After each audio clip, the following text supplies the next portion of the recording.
அன்பார்ந்த நேயர்களுக்கு வணக்கம். இது கேபிஎஸ் கிரியேஷனோட கதை நேரம். இன்னைக்கு நாம எழுத்தாளர் பூபதி பெரியசாமி அவர்களின் கைவண்ணத்தில் மலர்ந்த தாய் மண்ணே வணக்கம் என்ற கதையை தான் பார்க்க போறோம். என்ன தயாரா? அங்கங்கு சிதறி கிடந்த பொருட்களால் சிவராமனின் வீடே அலங்கோலமாக இருந்தது. பெரிய பெரிய சூட்கேசுகளும் பைகளும் பொருட்களை நிரப்பிக்கொண்டு பயணத்திற்கு தயாராய் இருந்தன. அவற்றுக்கிடையே அங்கும் இங்கும் தவழ்ந்து விளையாடிய பேத்தியை வாரி அணைத்து மடியில் அமர்த்தி குழந்தையோடு குழந்தையாய் விளையாடி கொண்டிருந்தார் மங்களம். வெளிநாட்டில் நல்ல வேலை கிடைத்ததால் மனைவி மற்றும் குழந்தையோடு அங்கு செல்வதற்கான அனைத்து ஏற்பாடுகளையும் செய்த சிவராமன் கடும் களைப்பினால் ஓய்வெடுக்க கட்டிலில் சாய்ந்தான். ஆனாலும் உறக்கம் ஏனோ கண்களை தழுவவில்லை. என்னங்க, எல்லா வேலையும் முடிஞ்சுதா? ஏன் இத்தனை களைப்பா இருக்கீங்க? காபி போட்டு எடுத்து வரவா? அப்புறம் முக்கியமா நான் சொன்னதை கொஞ்சம் யோசிச்சு பாருங்க. நானும் குழந்தையும் உங்க அம்மாவோட இங்கே இருக்கோம். நீங்க மட்டும் போயிட்டு வாங்கல. மனைவி ரம்யாவின் திடீர் யோசனையால் குழப்பத்தில் அவனுக்கு தூக்க களைப்பு போயே போச்சு. ஏற்கனவே திட்டமிட்டபடி எல்லாம் முடிஞ்சு வருது. ஆனா நீ இப்போ திடீர்னு சொல்றதுதான் சரியா வருமானு யோசிக்கிறேன். இதுல யோசனை செய்ய என்னங்க இருக்கு?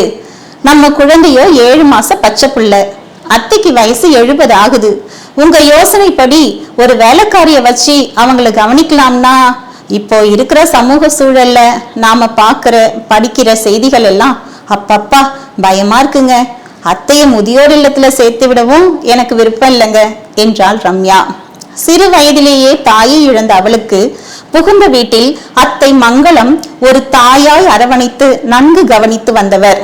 திருமணமானதிலிருந்தே பண்பும் பாசமும் கொண்ட மங்களத்தை ஒரு நாளும் பிரியாமல் வாழ்ந்து வருபவள் ரம்யா. ஆனால் இப்போது கணவனின் வற்புறுத்தலால் வெளிநாட்டு பயண முடிவு குழப்பத்திலும் பெரும் கவலையிலும் ஆழ்த்தியது. அப்போது மகனை அழைத்த மங்களம், தம்பி சிவா, இதுல 50,000 ரூபாய் இருக்கு. என்னோட முதியோர் பென்ஷன் பணத்தை கொஞ்சம் கொஞ்சமா சேர்த்து வச்சிருந்தேன். குழந்தைக்கு இது வரைக்கும் நான் எதுவுமே செய்யல.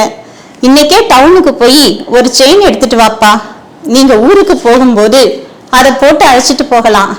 நான் ஒருத்தி இந்த பணத்தை வச்சு என்ன செய்ய போறேன்? கண்கள் கலங்கியபடியே பணத்தை கொடுத்தார். இதெல்லாம் எதுக்குங்க அத்தை? உங்க ஆசீர்வாதம் எங்களுக்கு இருந்தாலே போதும். சொல்லிக்கொண்டே குழந்தையை காலில் கிடத்தி சிவராமனோடு சேர்ந்து ஆசி பெற கீழே விழுந்தாள் ரம்யா. மங்களத்தின் கண்களில் வழிந்த கண்ணீர் குழந்தையின் முகத்தில் 2 சொட்டுகள் விழுந்ததை கவனித்தவள் அத்தையை வாரி அணைத்து அவரின் கண்களை துடைத்தாள். அடுத்த 1 மணி நேரத்தில் நகைக்கடையில் இருந்தனர். வானத்து நட்சத்திரங்கள் எல்லாம் ஒரே இடத்தில் வந்து குவிந்தது போல மஞ்சள் ஒளிக்கீற்றாய் பளிச்சென்று காட்சியளித்தது அந்த நகைக்கடை. அக்கடையின் உள்ளே சுற்றிலும் அலங்கரித்துக் கொண்டிருந்த பல வகை நகைகளின் அணிவகுப்புகளில் இருந்து பட்டு பிரதிபலிக்கும் ஒளி வாடிக்கையாளர்களின் முகங்களை எல்லாம் மஞ்சளாகவே மாற்றியிருந்தன. சார், என்ன வேணும் உங்களுக்கு? என்ன பார்க்க போறீங்க? கடை விற்பனை மேலாளரின் குரல் அவனை மீண்டும் நினைவுக்கு கொண்டு வந்தது. குழந்தைக்கு செயின் எடுக்கணும். சிவராமன் சொன்னதும் கடை சிப்பந்தி முதல் மாடியில் இருந்த தனி பிரிவுக்கு அழைத்து சென்றார். அப்பிரிவில் ஒரு இளம் பெண் இருவரையும் சிரித்த முகத்துடன் 2 கை கூப்பி அழகாய் வரவேற்றாள். சிறிது நேரம் அப்பெண்ணையே உற்று நோக்கினான் சிவராமன்.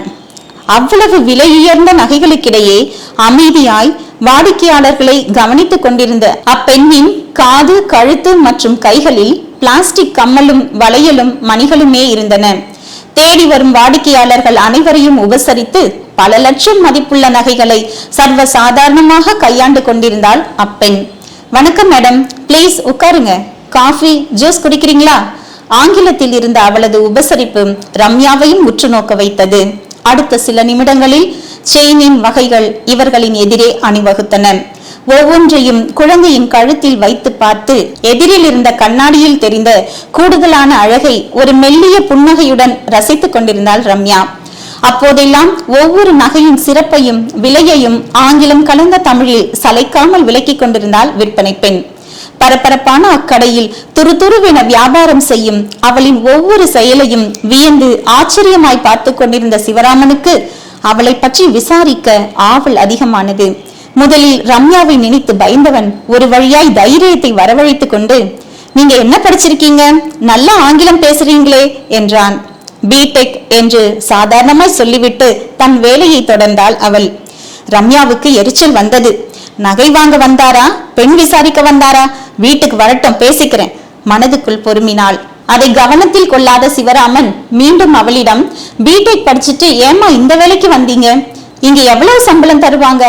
வேறு நல்ல வேலைக்கு முயற்சிக்கலாமே என்றான். அவ்வளவு பரபரப்பிலும் அப்பெண்ணோ நிதானமாக பேசினாள். சார், நான் சின்னவளா இருந்தப்போ அப்பா இறந்துட்டாங்க. வீட்டுக்கு ஒரே பெண்ணான என்ன அம்மாதான் கஷ்டப்பட்டு படிக்க வச்சாங்க. நல்ல வேலையெல்லாம் கிடைச்சது. ஆனா எல்லாமே வெளி மாநிலத்திலும் வெளிநாட்டிலுமே அமைஞ்சுது. எனக்குன்னு இருக்கும் ஒரே ஆறுதல் என் அம்மா தான். அவங்கள விட பணம் பெருசா சார்? வாழ்க்கையில் பணம் எப்ப வேணும்னாலும் சம்பாதிக்கலாம். ஆனா தாய் பாசத்தையும் அவங்களோட சேர்ந்து வாழும் வாழ்க்கையும் வெளிநாட்டுல வசிக்கிற எவ்வளவு பேர் மிஸ் பண்றாங்க. வாழ்க்கைன்றது ஒரு தடவை தான். கிடைச்சதை வச்சு அதை ஒவ்வொரு நிமிஷமும் மகிழ்ச்சியுடையதா மாத்த முயற்சிக்கிறவன் தான் மனுஷன். சாரி சார், கொஞ்சம் உணர்ச்சி வசப்பட்டுட்டேன்.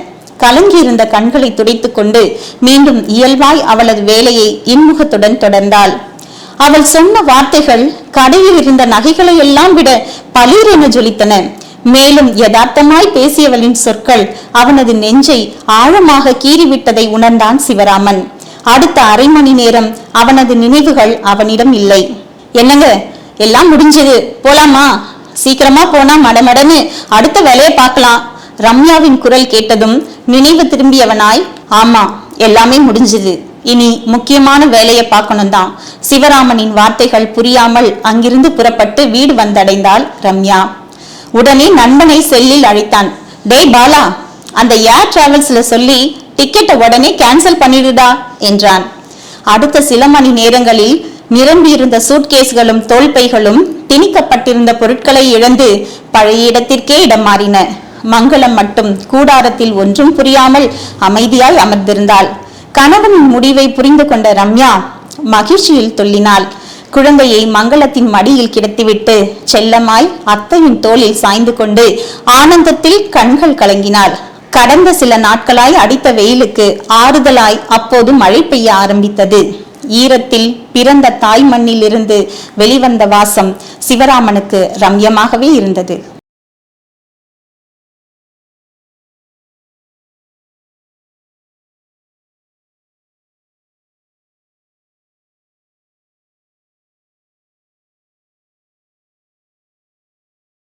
அத்தை சொன்ன கதை பிடிச்சிருந்தா லைக் பண்ணுங்க, ஷேர் பண்ணுங்க, சப்ஸ்கிரைப் பண்ணுங்க, பக்கத்துல இருக்கிற பெல் ஐக்கானையும் கிளிக் பண்ணுங்க.